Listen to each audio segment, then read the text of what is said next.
Something that the team uses that I can speak on a little bit, it's a system called Exos. It's one of the coolest things I've ever seen. It takes a game feed, just a video of the game, and it can spit out analytics for player possession time, zone possession time, shots on net, where the shot was from, all just from a basic overhead video feed. And so they take that, again, analytics, they take that and use that to crunch the data for something that we used to have a person, sitting and kind of watching the whole film and making notes on it. Gives a lot of time back to the coaches.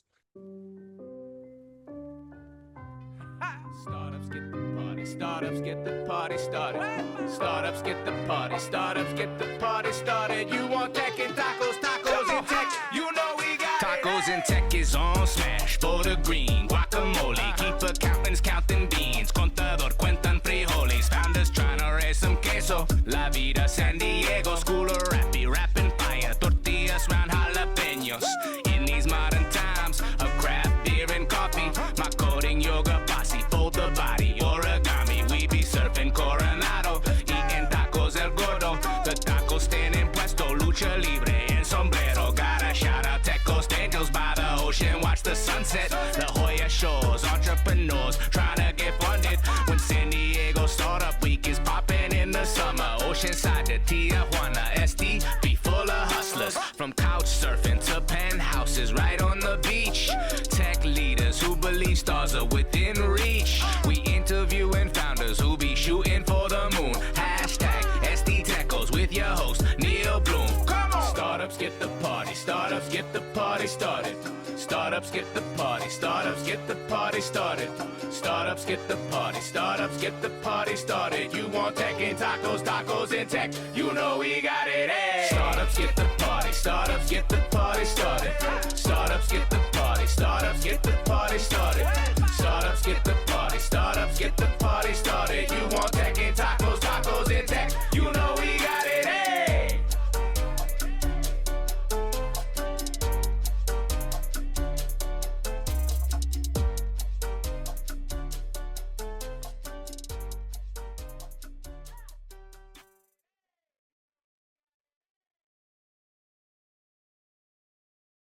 And welcome back to the Tacos and Tech podcast.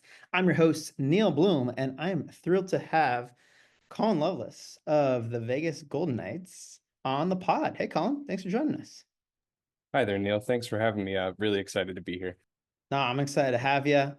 Personally, huge hockey fan, so excited to nerd out on the backside of what makes hockey run, which is you, honestly, as systems administrator, making sure that everyone and everything is connected. So I'm excited to dive in here. You want to give us the super high level of just like your area of purview and some of that you work on? Sure. So a lot of people don't know this. There are only four of us total taking care of the whole shebang there for Vegas Golden Knights and all the other IT under Foley Entertainment. So day to day, we do everything from user support, end user help to more deep stuff like network administration, cybersecurity, kind of everything that comes with operating the internet for an organization. It's in the macro level, it's not too different from from any other organization. All right, well, we're going to dive deeper into some of that because there is a lot of magic that goes into to make sure that both the fan experience and the player experience is, pro level. That's for sure. But you've had a long journey up to this point, and of just recently won a Top Tech Las Vegas award to showcase all that you've put into your career. Can you take us back a little bit? Like, how did Colin find his way here at the top of the entertainment world? That is actually an interesting story. My whole life, I've kind of been drawn towards the jack of all trades, master of none mentality. Some people would just call it ADHD, but for me, it's been more of a mindset. I'd rather work on a broad range of things mentally. That's kind of what brings me joy, is to learn a bunch of new things rather than to dive very deeply into any one topic. So that being said, my first job was as a volunteer firefighter. I was, I'll say, lucky enough to grow up in a county in Southern Maryland where all fire and EMS were volunteers. So my grandfather was a firefighter. My father was a firefighter. So I thought I'll be a firefighter as well. My first ambition was to be a career firefighter, but as it turns out, a lot of people want to do that, and jobs are actually pretty short in that category. It's a long waiting list, and you have to be ready to drop everything. So, after that, I started working as a cook. I've done everything from working as a cook, working as a scientist in a lab. I taught music for a couple years. 7 years ago, I moved to Las Vegas, and that's where my IT career really kicked off. Um, when I first moved here, 2018, I actually worked 2 years in arena conversions down at T-Mobile Arena, which is where the Vegas Golden Knights play. Conversions is responsible for swapping the arena between events. So say you have a hockey game Friday night and a concert on Saturday, right? Um, it's their responsibility to convert the whole arena over. So all this to say, I didn't always work in IT. I was always a huge nerd growing up. Definitely a geek in high school. Video games, HTML code, the whole nine yards. But I didn't make a career out of it until I moved here to Las Vegas.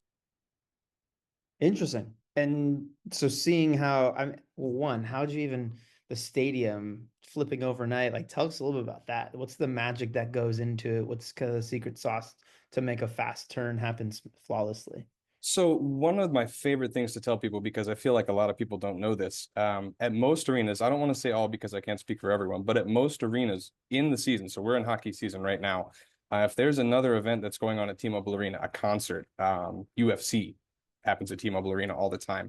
There's actually a big fiberglass puzzle that gets set down over top of the ice. It takes about 4 days, 4 or 5 days to make an NHL grade sheet of ice. So melting it every time is just not an option. So that's the first step in any conversion. It takes about an hour and a half with a good crew. You put down this big fiberglass puzzle over top of the whole rink, and then you're able to build whatever it is on top of that basketball, the ring, the octagon, excuse me, for UFC, stage, and a chair set for concerts, whatever it is. So a lot of manual labor, a lot of physical, physical tasks. It was definitely the most in shape I've been since high school. I bet. I mean, just think, well, obviously one, ice is the priority. So you get that for sure. Does that even mean there's like connected devices to the ice to make sure the quality stays and everything? And so therefore there's even an IT infrastructure on just the ice aspect as well too? Certainly. So at the moment, we're actually tenants in T-Mobile Arena. MGM is the owner and operator. But for example, here at Lee's Family Forum, we own and operate this building. So I believe Simco is the system that we use. But absolutely, there's a ton of remote monitoring that goes in because, so say the ice is covered by the big fiberglass puzzle, but maybe one of your compressors goes down. So the temperature starts to rise. You need to know about that immediately because if that ice melts underneath the fiberglass puzzle, the deck, the ice deck as we call it. Mm. Not only is that a huge safety and structural issue for anything that's sitting on top of that, but as I said, it takes 4 or 5 days to build that sheet of ice. So it's a very bad thing if you lose a sheet of ice completely. So you want to try and fix that as soon as possible. So that remote monitoring is a huge part of it. Yes. Yeah. Wow. So you had a bunch of physical labor, but also technical labor and technical expertise you had to learn. On the flip side, what made you want to kind of go in-house to the team side in turn and go in specifically on the technology piece? Yeah, so that's kind of the awesome final step of that's that long-winded story I was telling about my origins there. Um, I did that arena conversions job for a couple years with a good attitude, even though I felt like, in my heart, this isn't really what I want to be doing, but it was a good job. It paid well, lots of hours, overtime sometimes. So that good attitude made it so that during my annual review, my supervisor asked me, he could tell, what do you really want to be doing? And I said, hey, I've always had kind of an affinity for technology, grew up around computers, I was born in 1993, so I was just old enough. I am just old enough to have used dial-up, DSL, modem, and now, high-speed fiber. So I've really grown up with the internet. So I told him so. And the very next day, because I had had such good work ethic and kind of showed myself worthy, he put me in front of the IT director at T-Mobile Arena for an interview, Hmm. and said, "Hey, we're sad to lose you, but you're going to do great." And yeah, I got to work that job for 3 or 4 months before the pandemic hit, and we all got laid off. But as I'll go into in a little bit, that 4 months was enough to get some serious networking done, and that's kind of how I made it over to the team side from the building operation side. Mm, amazing. Wow. Take us through that a little bit of just because now I feel like jack of all trades, but also a journeyman of all sides of the business, right? From then to now. I mean, first of all, the COVID affected everyone, and the ability to one be a jack of all trades and find career progression forward is commendable in that regard. Take us through kind of the path to now from there. Sure. So, pandemic happens. We were actually mid NCAA men's basketball tournament. There were 4 games that day. I think we played one of them, and they told us, "Hey, go and set up an emergency press conference." So, from the IT side, of course, that's telco and all that.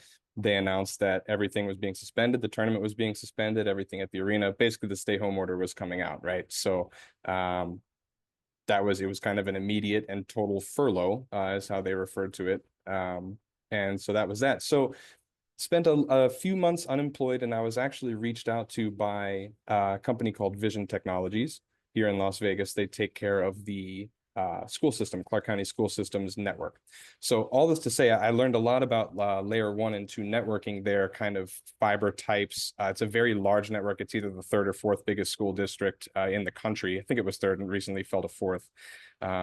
So all this to say, it was a perfect storm for when my supervisor, Harvin, reached out to me. We had met during that brief time at T-Mobile Arena IT as VGKR tenants there. We have some network elements that kind of sit on top of T-Mobile Arena's network infrastructure to provide our network to coaches and staff when we're there. So he reaches out and says, "Hey, we're opening this new arena, the one that I'm sitting at now, Lee's Family Forum, and you have the perfect blend of arena operations and IT knowledge and network administrating knowledge. So we would like you to join the team and help us to get this building rolling." So really, it was every step of the journey, even when I was just basically lifting and putting down heavy objects for arena conversions, those were all pieces of the puzzle that came together to make me the perfect fit for where I landed now. So truly stick with the process type of story. Mm-hmm. Laying the physical and metaphysical fiberglass covering over the ice to keep you moving forward towards career progression. Absolutely Uh, right. yeah, amazing. So what's your job fully encompassed now? I would imagine, always more things to do and more not enough hours in the day, but what are all the aspects that go into running multiple teams? Yeah, so as I was mentioning right before we kicked the segment off here, it's my title is systems administrator, and I've heard it called the most feared job in IT because it's very all-encompassing. There's a lot of different things that it can mean, and at different places, it means different things. For me, it means everything from we try to offer what we call a white glove service to our users, right? They have, um, you know, very demanding jobs, ticket sales, sponsorship, things like this. They need their technology tools to work. Their job is already hard enough trying to sell tickets and sponsorship deals to folks. Um, you know, prices for events are high these days. So it's a tough job. They need their tools to work. So we try to provide a premium service to them. One of my favorite examples for us is we don't use a ticketing system. We try and take care of things right away. And luckily, we're still at an organizational size where we can do that. We can provide individualized white glove service to folks. So there's that aspect of it, the user support, anywhere from, the account executive that started yesterday to the vice president of building operations. These folks all need their technology tools to work. We also take care of the network. It's as the company grows, we're not just in Las Vegas anymore. We have several hotels on the West Coast. Even in town here, we're a bit separated. I think City National Arena, where the headquarters of the Vegas Golden Knights, it's about 25 minutes up the road. So all of these sites need to talk to one another as well. As the company grows, resources need to be shared. So making sure that we're able to share those corporate resources safely across those distances is another big part of the job. Mm. Wow, that's a lot for sure. And you bring up great points of just being able to help the team itself grow, which gives you more to grow on as well too, from venues and networks and all that regard as well too. Do you split up like fan engagement, player experience, front office, back office, or how do you, I guess, split up your own kind of areas of focus? Yeah, so there are 4 of us total on the team. We've got 2 IT managers, Harvin Chavez and Kyle Merritt. Kyle sits up at City National Arena, and Harvin is my direct supervisor down here towards the Henderson area. And then we've got our security systems administrator, Brittany Rodriguez. She's actually last year's top tech winner from this category. She is our security wizard. She takes the lead on everything cybersecurity and makes sure we get user training out. We're updated on any threats that are coming out, mitigation for attacks that come in. It's an interesting trend. The better that VGK does, the better our record is. We see a similar correlated uptick in cybersecurity threats and incidents. Wow. So what does that do from a one, you can't let the fans ever see that, obviously, right? In a sense, like this just has to be impervious.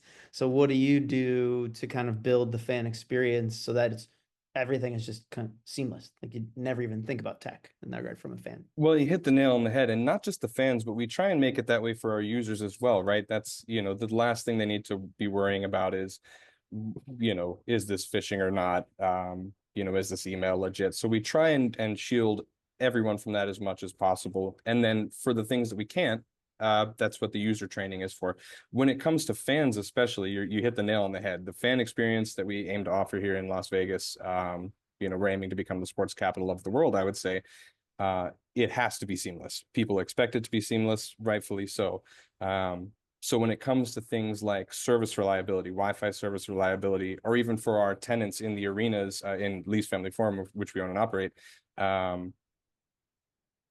people expect a certain degree, right? A certain echelon when they come to Las Vegas, and we aim to meet that. Yeah, you bring up a great point with it's already the top entertainment capital of the world. Now leveling up to be the top pro sports team capital of the world in that regard. And you mentioned some of the cybersecurity pieces. Anything else that's like super unique of kind of the tech environment, tech world that you face on a day-to-day basis? I would say that sports carries some unique IT challenges with it.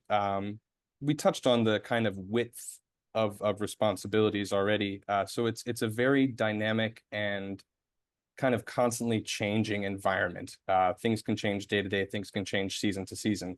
An example that comes to mind is, from a previous season to this season, they might update maybe the league updates the rules on video review. And so we're responsible for those video review iPads and the system that enables it. So we need to make sure that we're in compliance. It's that kind of thing that you just never really know what you might come in and find in your inbox on any given day. Saying that, it's one of my favorite parts about the job. I think I would be very bored at a job that wasn't like kind of the same thing every day, Yeah. Yeah, you mentioned the, ADD aspect, which I think a lot of technologists, honestly, and generalists and jack of all trades face. They love new challenges to solve, new problems to solve. Any tech that you kind of go to or have recently implemented that you kind of like, yeah, I can't wait to do more of that, or what's the next thing around there? Yeah, definitely. Well, we're lucky enough that we run an all Meraki environment. And I have to touch on the Meraki cloud is just one of the nicest things I've ever used. I came from a background where I was configuring and troubleshooting routers and switches all in the CLI, which is great. Makes me feel like I'm in the Matrix a little bit. But at the end of the day, a nice GUI is always just a little easier when it comes to more complex problems and hunting them down. So Meraki's cloud is a great one.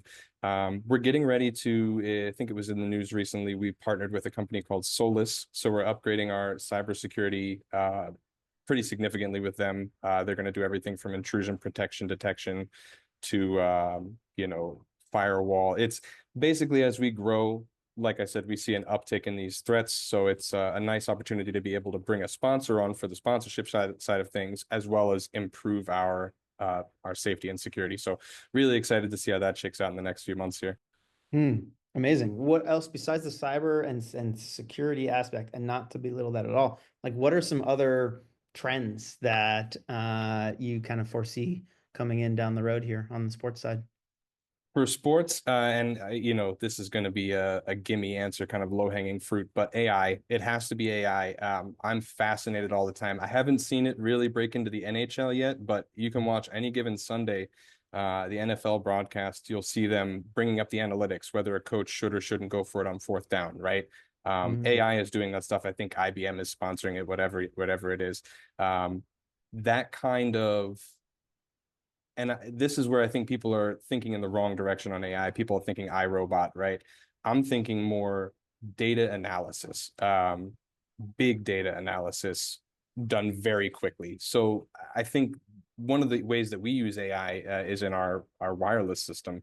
Actually comes with an AI analytics tool built in that can do things like optimize the bands that you're using for various SSIDs, optimize the APs now have the ability to talk to one another and optimize their power so that you're getting as little interference as possible. So it's got to be AI, but I'm not worried about it taking anyone's jobs. To me, it's a tool, right? It's almost like the loom when it was invented, or the printing press. It's only as good as the people using it, but it should revolutionize everything. Yeah, and the way you talk about it, on live on the Sunday broadcast, it's a co-pilot, right, in that regard. But it takes having a data infrastructure, a data warehouse set up ahead of time to query that data, which means that you're running that for your own teams, and therefore the opportunity for you is on the back end is to just make that data more and more enriched so that the AI can tap into more of that. So is that more of like an internal team strategy where you use internal team data, or is it you think at an NHL or just a sport level that it's being pushed? I think both. Honestly, I think the answer is both. We're always looking to utilize new technology to, do better at our jobs or make our lives easier. Like I said, when it comes to big data, it's about taking that human bias out of the situation as much as possible. Someone has to program the AI, so there's always room for bias. But internally, yeah, we're always looking to use that data. I know our sales folks are always looking to process data for leads, things like that. But I do think that we're going to see it more and more prevalent in sports in the coming years for various uses. The MLB is starting to test out robo umpires, right? So who's to say that we won't use AI to make that data better, stuff like that. But like you say, you have to have the infrastructure in place, and there has to be somebody operating it. It doesn't happen by itself. But because you're part of a league, there's like a league minimum that every team in a sense has to have a certain set of infrastructure, or is it on every team to make their own technology investments team by team?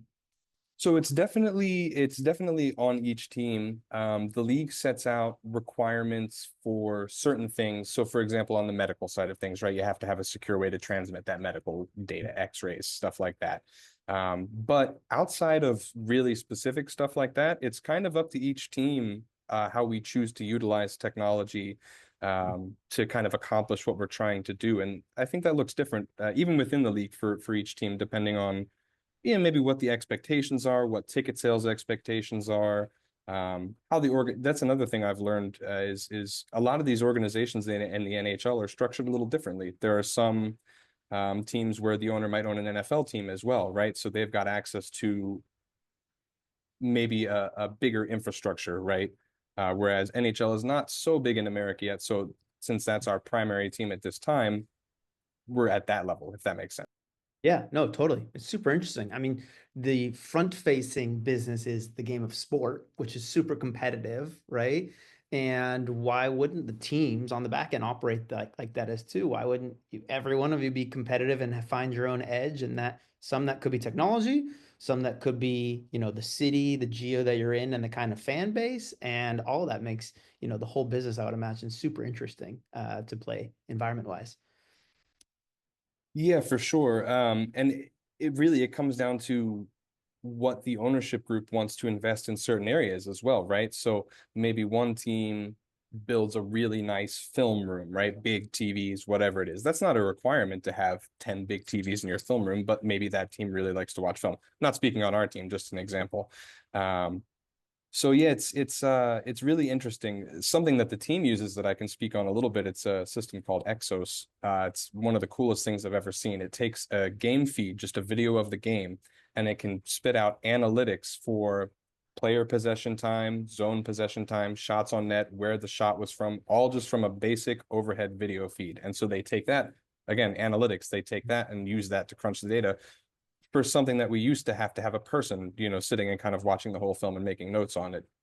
Gives a lot of time back to the coaches. Yeah, amazing. That's got to feel really fulfilling to be just pulling in technology to for everyone to be successful, right? And like you said, the more that the team itself on the ice is successful, maybe yes, you're more of a target, but that's probably what you potentially want. You want to be the biggest name in sport because that lifts the whole organization up in that regard, right? Does that feel like, we're all one big team, even from the technology aspect? 100%. And there's a big emphasis in this organization in particular, I can speak on from the top down, that everybody is pulling on the rope. And that's from the business side, from the hockey side. Everybody's got that same mission in mind. We're all contributing towards the same goal. When it comes to NHL, that's the cup, right? Um, we're all pulling on that rope. The ticket sales folks are doing their job to make sure other people can do their job, to make sure other people can do their job, right?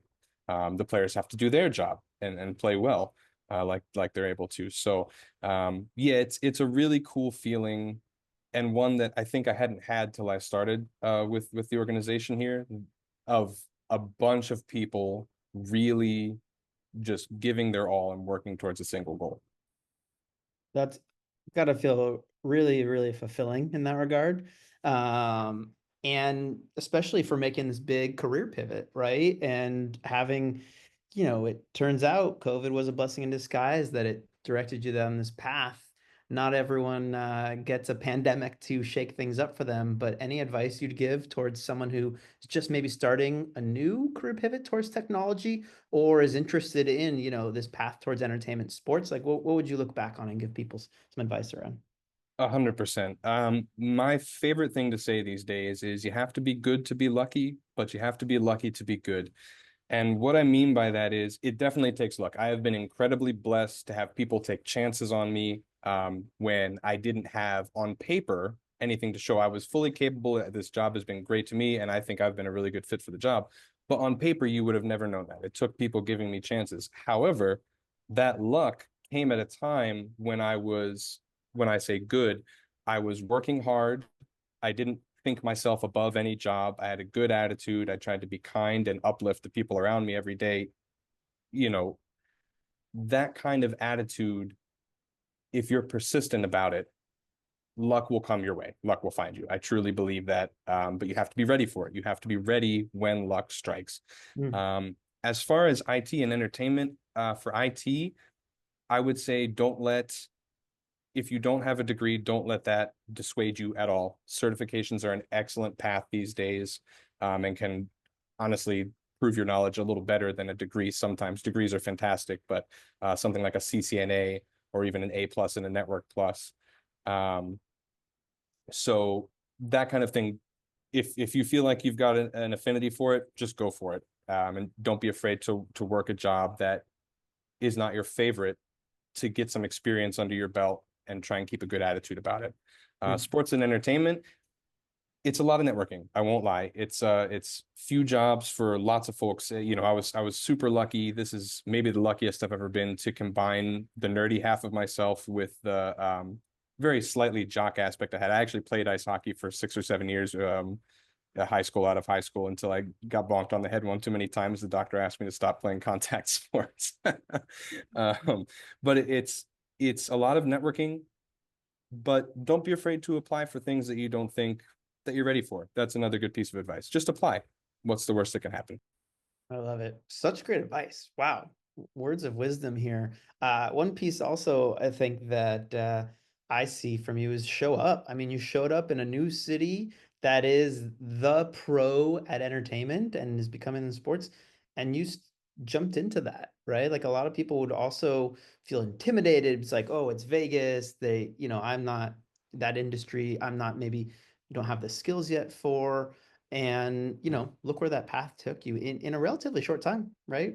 From driving forklift, I would imagine, to literally powering tens of thousands of people's experience. Kudos to you for showing up and making it happen. So it is a lot on the person. Like your original quote, you got to be good to be lucky. In that regard, you got to show up to be even in the arena. In that regard, right? So, thanks for great words of wisdom there, Colin. On a day to day, you mentioned AI. A lot of us are using GPT on the side on our phone, helping us on our day to day. Do you have any other little personal tools and tricks that you rely on right now just to kind of help power your day? Well, I tell you what, and I'm not sponsored by them or anything, but Microsoft Power Automate, we're lucky enough to have it included in our license. It has been really interesting. Not only I come from a small scripting background when it comes to Python, but never really used a GUI-based scripting system like Power Automate is. It's been very useful for automating repetitive tasks, onboarding tasks, AD account creation, stuff like that. Now, I will put a disclaimer with automation, you have to be very careful because if one line of your code is wrong, all of a sudden you've automated 100 things incorrectly, right? So Power Automate's a great one. Always love good old fashioned putty to SSH in. I've been using that for years now, so I got to mention putty. I think that's about, honestly, it's on a day-to-day basis. We try not to get into anything too complicated because, like I said, automation can get you in trouble pretty quickly, and we're still not too big where we have to automate too much. But yeah, ChatGPT, honestly, Microsoft Copilot is pretty decent as well. They've got that built into to Power Automate and into Edge, so it's come a long way. Yeah, for sure. In a short period of time, for sure. Soon it will be building itself. That's for sure. Well, nothing powers us up besides the tech as the food. And this being the Tacos and Tech podcast, we got to know what tacos power your day, Colin. Sorry about that. I've got actually kind of a controversial take on the taco. I don't think a lot of people will resonate with this. The place maybe, but the dish not so much. So there's a place right near the arena here in Henderson called Tacos Los Barrios, and they're excellent. They have a great social media presence. Their famous dish that they put on social media all the time, they actually have a birria ramen. So kind of like, yeah, it's really good on a cold day, like in the wintertime. Summertime, it's a little too hot for soup. But I always, when I go to a taco shop, I know it's a good taco shop if they offer lengua. That's cow tongue. I got to tell you, if you haven't tried it, anyone listening, if you haven't tried it, try it. It's like the most tender roast beef you've ever had. It's very flavorful. Just don't think too much about it. My mom says she doesn't want to eat anything that's tasting her back while she's eating it, but I don't think that counts. I love it. We love a good hidden hit. We love controversy for sure too. There's no wrong answer to this. It's just a personal preference in that regard, and that's what we love about tacos and tech. It's preference in that regard as well too. Colin, this has been awesome. Man, I loved nerding out here as a hockey fan, also someone who relates with getting too many concussions and having to stop playing contact sports. I understand that happened for me in surfing and in hockey as well too. So, but yes, love hearing it. Excited to stay connected and watch your star rise. So thanks for powering a great experience, giving people some great advice, and congrats again on the Top Tech award. It's well deserved, and we're excited to have you here. So thanks again for being on. Neal, thanks so much for having me. It's been an absolute pleasure. Thank you again. Startups get the party, startups get the party started. Startups get the party, startups get the party started. You want tech and tacos, tacos and tech. You know we got tacos and tech is on smash. For the green, guacamole. Keep accountants counting beans. Contador cuentan frijoles. Founders trying to raise some queso. La vida San Diego, school of rappy, rapping fire. Tortillas round jalapenos. In these modern times of craft beer and coffee, my coding yoga posse, fold the body, origami. We be surfing Coronado, eating tacos el gordo. The taco stand in puesto, lucha libre and sombrero. Gotta shout out Tecos Angels by the ocean, watch the sunset. La Jolla shores, entrepreneurs trying to get funded. When San Diego Startup Week is popping in the summer, Oceanside to Tijuana, SD be full of hustlers. From couch surfing to penthouses right on the beach. Tech leaders who believe stars are within reach. We interviewing founders who be shooting for the moon. Hashtag SD Techos with your host, Neal Bloom. Come on! Startups get the party, startups get the party started. Startups get the party, startups get the party started. Startups get the party, startups get the party started. You want tech and tacos, tacos and tech. You know we got it, hey! Startups get the party, startups get the party started. Startups get the party, startups get the party started. Startups get the party, startups get the party started.